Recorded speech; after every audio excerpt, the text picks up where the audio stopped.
میرپور ماتھیلو کے قریبی دیہات پتافی میں اسکول طویل عرصے سے ٹوٹ پھوٹ کا شکار ہے۔ کلاسوں کی چھتیں گر چکی ہیں اور بچے کھلے آسمان تلے پڑھنے پر مجبور ہیں۔ اسکول کے پرنسپل، ٹیچرز اور اسٹوڈنٹس سراپا احتجاج۔ مزید تفصیلات جانتے ہیں محمد فہیم کی اس رپورٹ میں۔ انصاف کھپے، اسکول جی تعمیر کھپے، انصاف کھپے، ॿियो कुझु न खपे। स्कूल जी तामीर खपे। असांजा छोकिरा वेठा ढुक ते भराए महिरबानी ख़ुदा जे वास्ते असांखे इंसाफ़ खपे।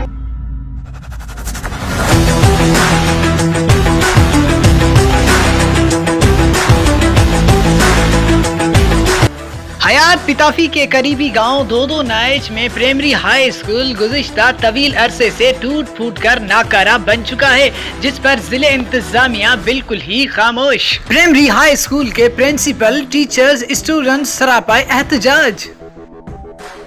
मुजाहिरीन ने एहतजाज करते हुए कहा कि दोदो नाइच का प्राइमरी हाई स्कूल तवील अरसे से टूट फूट कर नाकारा बन चुका है। अब ये कचरे का ढेर बन चुका है। यहाँ पर पढ़ना लिखना तो दूर की बात, यहाँ पर बैठा भी नहीं जाता।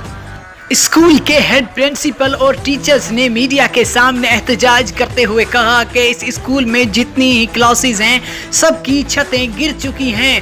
ताहाल हम मासूम बच्चों को जून जुलाई की गर्मी में खुले आसमान तले तालीम जैसी नेमत से नवाज रहे हैं।